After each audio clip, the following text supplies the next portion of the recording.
name is Saqib. I'm a photographer and an aspiring filmmaker. Exactly 2 nights ago, I sat down to write a speech for my TED Talk. I was honestly quite blank. I know TED Talks are supposed to motivate everyone. And then I thought I'd be honest. I'd be as honest as possible because if there's one thing that I know for sure in life, people only relate to you when you're honest. I'll go back to the start. I was 7 years old and I was having a conversation with a 3-year-old. We were at school, it was home time. It was probably the best conversation I had in my entire life at that time. And soon her sister came to pick her up. And I found myself asking her, Ab hum dost hai na? Kya ab hum dost hai? I asked her around thrice. Actually, no, I asked her a lot of times. And I'm glad 3-year-olds don't remember much because I really embarrassed myself pleading for friendship. It wasn't because I was bad at making friends or I didn't have any friends. It was because I had trouble voicing my emotions or what was going on in my head. I remember my family used to be sitting around watching television after dinner, and I would be sitting in a corner, close my eyes, pretending that I've fallen asleep, but in reality I would be imagining stuff. Some days I would be the president of Pakistan, the other days I'd be an actor. वो होते हैं ना हर खानदान में ऐसे बच्चे जिनका पता होता है सबको कि इनका कुछ भी बनना वो मैं थी I had no interest in studying. मुझे पढ़ाई का बिल्कुल शौक नहीं था. I remember I used to once I hid under the table just because the teacher was checking the homework and I obviously did not do it. I never did it.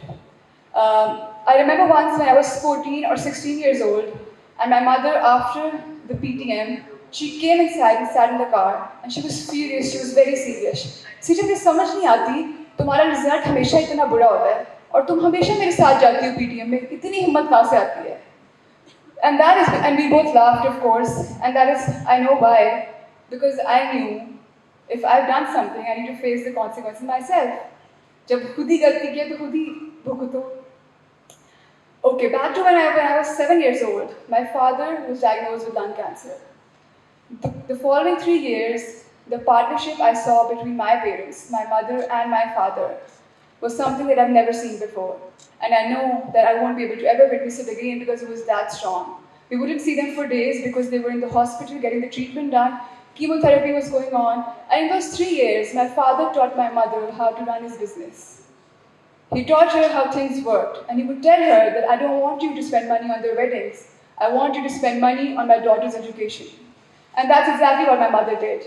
My mother, Saqib, was the first woman to ever step into Akbari Mandi Androon Sheher Lahore to handle my father's business. Till date, no woman steps in that market because it is filled with men. My eldest sister was around 13 years old. My youngest sister was around 5 years old. And my mother, who's sitting right there, she is the person who taught us by example that women can do anything in this world they set their mind to.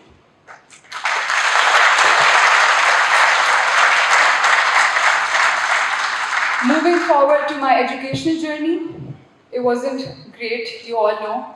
And then a few years down the lane, I made a lot of friends, I was bunking classes, I was having the time of my life, and then I failed the 8th grade.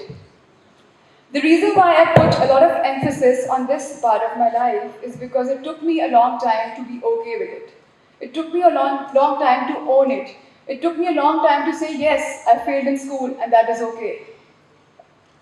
And I remember it was the first day of 8th grade, part 2, and I was sitting in my previous class with all my class fellows, and eventually teachers came to pick them up, to take them to the new sections. I was in middle school, they were going to senior school, and eventually the class was empty. As I sat there, I thought, okay, so now what? मेरा पहला time था मुझे पता नहीं क्या होता है फिर okay.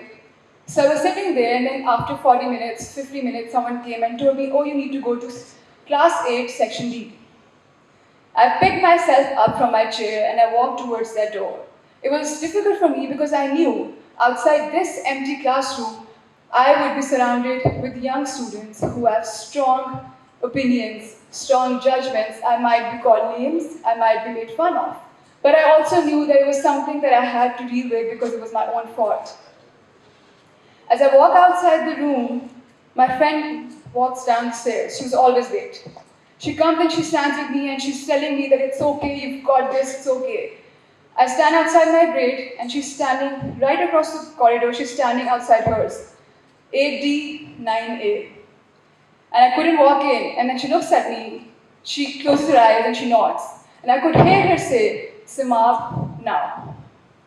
That friend of mine, because since we didn't have our breaks together anymore, that friend of mine, for a whole month, bunked her classes when I was on my break, and she did it until she thought I made a few friends, until she thought I was okay, until she thought I wasn't alone. Which is why I always say, a friend is a person you go to war with, a person who will have your back no matter what. And I want everyone in the audience to look around themselves when they're with their friends and see if these are the kind of people you're surrounded with. Because if not, क्योंकि दोस्ती में इससे कम नहीं चलता, in all honesty.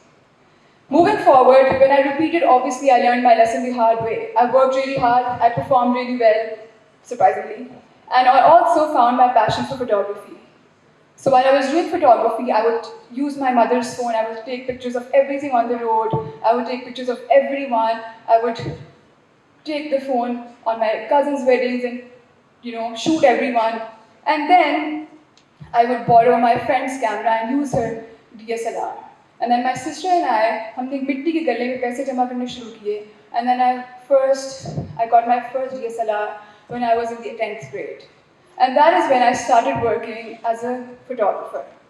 I was doing product shoots, I was covering events with different teams. So right now I was working and studying at the same time.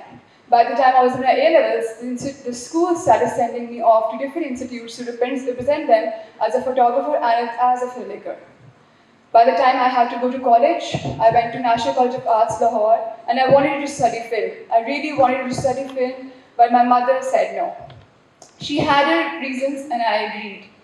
So I knew what my goal was, so I made my way to it. I was okay with not studying film, but I knew that in the end I will be doing what I want to do. So I studied graphic designing from National College of Arts and continued my work. By this time I was working in the fashion industry, work was going great, I was a full-time fashion photographer, and then eventually I graduated.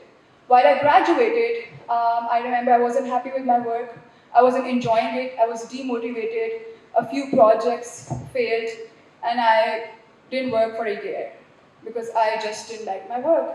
I wasn't happy with it. And that's the time, one thing that I remember is that I really still wanted to be on a film set. But I had no clue what to do because I was not from the film industry and I had no clue how will I enter it or how do I make my way to it. Which is when a senior of mine, I would take her name because I respect her so much, Sana Jaffrey, an amazing filmmaker, she posted that she needed an assistant director for her first film. I had no idea what an assistant director does. Then, I googled it and I messaged her, I said, I'll do it. I'll do everything that needs to be done. And then I also said that since it's my first time, I will obviously, it's okay if you don't hire me as an assistant director, but hire me as a chota. I'll be on the set, I'll give you chai, I'll give you pani, I'll give you coffee, I just need to be on a film set. And then she gave me a chance. She gave me a chance, I went to her film set, I assisted her, and that led to me assisting different directors on various projects. And eventually, I went for an interview for Coke Studio. I was the creative and production associate for Coke Studio 14. Now going back a little, the new normal. In 2020, when COVID hit us, I remember we were all at home, we were panicking, we had no clue what's going to happen, and someone messaged me and said, I want you to post this on your social media. I said, okay. He was trying to help a family get their treatment done, and he wanted to raise some funds. And I thought, what difference would a post make? I was wrong. That one post led to so many other posts. That one family led to so many other families being helped.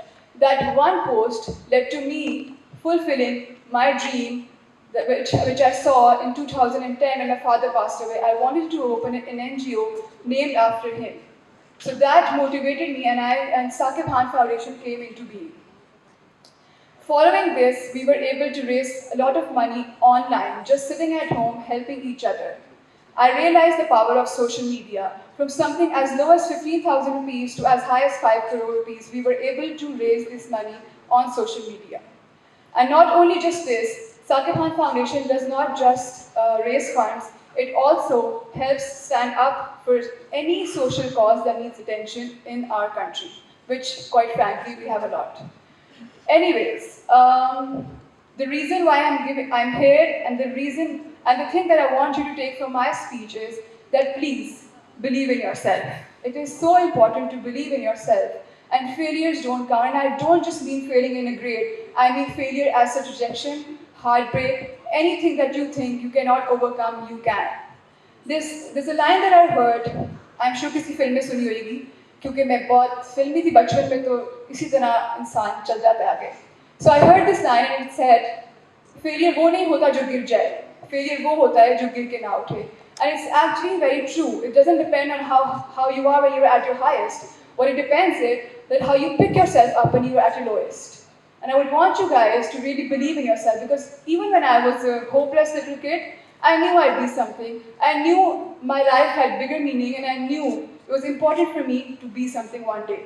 And not just believe yourself, please believe in others. Make this world a better place for dreamers, and that's all. This was my TED talk, and I would like to say I'm not exactly where I want to be. I'm still on my way, and I believe that that's all that matters. Thank you so much.